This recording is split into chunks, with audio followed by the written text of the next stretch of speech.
प्रिय भक्तजनों, जय श्री राम। एक राजा था, उसके कोई पुत्र नहीं था। राजा बहुत दिनों से पुत्र की प्राप्ति के लिए आशा लगाए बैठा था, लेकिन पुत्र की प्राप्ति नहीं हुई। उसके सलाहकारों ने तांत्रिकों से सहयोग लेने को कहा। तांत्रिकों की तरफ से राजा को सुझाव मिला कि यदि किसी बच्चे की बलि दे दी जाए तो राजा को पुत्र की प्राप्ति हो सकती है। राजा ने राज्य में ढिंढोरा पिटवाया। जो अपना बच्चा बलि चढ़ाने के लिए राजा को देगा, उसे राजा की तरफ से बहुत सारा धन दिया जाएगा। एक परिवार में कई बच्चे थे, गरीबी भी बहुत थी। एक ऐसा बच्चा भी था उनमें जो ईश्वर पर आस्था रखता था, संतों के साथ सत्संग में अधिक समय देता था। राजा की मुनादी सुनकर परिवार को लगा, क्यों ना इसे राजा को दे दिया जाए, क्योंकि ये निकम्मा है, कुछ काम धाम भी नहीं करता है, और इसे देने से राजा प्रसन्न होकर हमें बहुत सारा धन देगा। ऐसा ही किया गया। राजा को वह बच्चा दे दिया गया।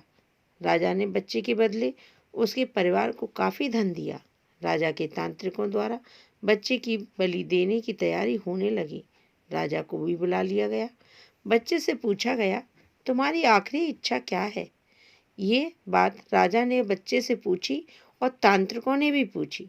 बच्चे ने कहा कि मेरे लिए रेत मंगा दी जाए। राजा ने कहा, बच्चे की इच्छा पूरी की जाए। अतः रेत गया। बच्चे ने रेत से 4 ढेर बनाए। एक एक करके बच्चे ने 3 रेत के ढेरों को तोड़ दिया और चौथे के सामने हाथ जोड़कर बैठ गया। और उसने राजा से कहा कि अब जो करना है आप लोग कर लें। यह सब देखकर तांत्रिक डर गए। उसने बच्चे से पूछा, पहले तुम ये बताओ कि तुमने ये क्या किया है? राजा ने भी यही सवाल बच्चे से पूछा। तो बच्चे ने कहा, पहली ढेरी मेरे माता पिता की थी, मेरी रक्षा करना उनका कर्तव्य था, परंतु उन्होंने अपने कर्तव्य का पालन न करके पैसे के लिए मुझे बेच दिया, इसलिए मैंने ये ढेरी तोड़ दी। दूसरी ढेरी मेरे सगे संबंधियों की थी, परंतु उन्होंने भी मेरे माता पिता को नहीं समझाया, अतः मैंने दूसरी ढेरी को भी तोड़ दिया। और तीसरी ढेरी हे राजन आपकी थी, क्योंकि राज्य की प्रजा की रक्षा करना राजा का ही धर्म होता है, परंतु जब राजा ही मेरी बलि देना चाह रहा है तो ये ढेरी भी मैंने तोड़ दी।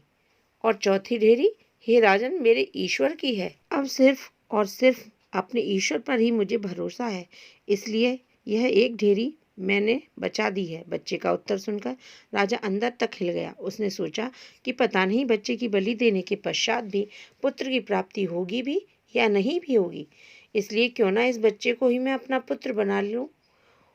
इतना समझदार और ईश्वर भक्त बच्चा है, इससे अच्छा बच्चा और कहाँ मिलेगा। काफ़ी सोच विचार के बाद राजा ने उस बच्चे को अपना पुत्र बना लिया और राजकुमार घोषित कर दिया। जो व्यक्ति ईश्वर पर विश्वास रखते हैं उनका कोई भी बाल विवाह का नहीं कर सकता। यह एक अटल सत्य है। जो मनुष्य हर मुश्किल में केवल और केवल ईश्वर का ही आसरा रखते हैं, उनका कहीं से भी किसी प्रकार का कोई अहित नहीं हो सकता। जय श्री राम, जय श्री राम, जय श्री राम। संसार में सभी रिश्ते छूटे हैं, केवल एक प्रभु का ही नाम सत्य है।